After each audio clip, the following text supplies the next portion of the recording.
Umagpo ng mga armadong lalaki ang bahay ng isang pamilya sa Dasmariñas City, Cavite. Ginapo sa mga biktima at pinagsasaksak ang padre de pamilya hanggang mamatay. Tinangay ng mga sospek ang halos 2 milyong pisong halaga ng pera at mga alahas, maging ang sasakyan ng pamilya. Live at exclusive mula sa Dasmariñas City, Cavite, nagpapatrol si Dennis Dato. So Dennis, may person of interest na ba o suspect sa naturang krimen? Henry, sa ngayon ay wala pang natutukoy ang Dasmariñas City Police na mga suspect o kahit ang persons of interest man lamang. Pero tinitingnan ang posibilidad na kilala ng biktima ang mga suspect kaya siya pinatay. Nagpipigil sa galit si alias Mark dahil sa sidapit ng kanyang ama na pinatay ng mga armadong lalaki na nanloob sa kanilang bahay. Sobra. Parang binurutan tatay ko. Kahit anong mangyari, hindi kami pinabayaan niya.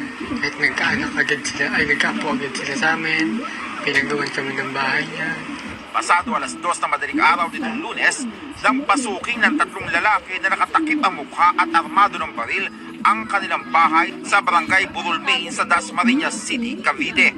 Kakauwi lamang ng kanyang ama kasamang live-in partner at 7 taong gulang na anak na lalaki mula sa kanilang negosyong Bulaluhan. Sa CCTV footage, kita ang sasakyang pick-up ng mga biktima na pumasok ng subdivision. Kasunod nito ang mga motorsiklo ng mga suspect. Sa salaysay ng live-in partner ni Wilson, pagdating sa harap ng kanilang bahay ay isang lalaki pa ang nag-aabang. Nang pumarada na ang biktima, bigla umanong lumapit ang lalaki. Tinanong yung victim itong si Wilson. Tinanong kung siya nga daw si Wilson. So nung sinabi nang siya, sabay tinutukan. Agad pumasok ng sasakyan ng suspect. Inagaw ang manibela at pinalipat ang upuan si Wilson sa harap. Sabay na pumasok ang 2 pang lalaki at tinutukan ng baril ang mag-ina ni Wilson. Pinasok ng suspect ang pick-up sa garahe at pagkatapos ay puwersahang pinapasok sa bahay ang mga biktima. Ang mag-ina dinala sa kwarto at kinapos. Itong lalaki dinala sa may kusina. At doon narinig na lang ng babae daw na umaaray, sumisigaw ng aray itong lalaki. Yun pala sinasaksak na po ng mga suspect. Makalipas ang halos 30 minuto, tumakas na mga suspect.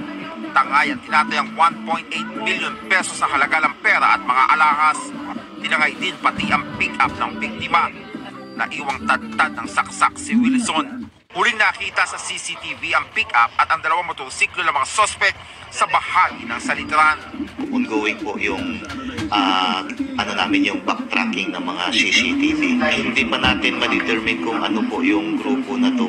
Kasi this is the first time na may since na umupo ako dito na may robbery na incident na nangyari na ganun po na inapos yung mga victim. Nakatakbo naman sa kapitbahay ang bata at nakahingi na saklolo. Sana makonsensya ko sila. Sumuko na lang din sila para magbigyan ng hustisya yung tatay ko. Matinding takot ngayon ang nararamdaman ng pamilya sa nangyaring krimen. Kaya umaasa silang maaaresto na ng mga otoridad ang mga salarin. Henry, sa ngayon ay nakalagak na ang labi ng pinaslang na padre de pamilya dito sa kanilang tahanan dito sa barangay Burol Main, Dasmariñas City, Cavite. Tinitingnan din ngayon ng mga otoridad kung bakit naging maluwag ang security dito sa subdivision at bakit napakaluwag na nakapasok ng mga nakamotorsiklong ito dito sa gate ng subdivision na hindi man lamang ini-inspeksyon o sinisita ng mga gwardiya. Henry. Maraming salamat, Dennis Dato.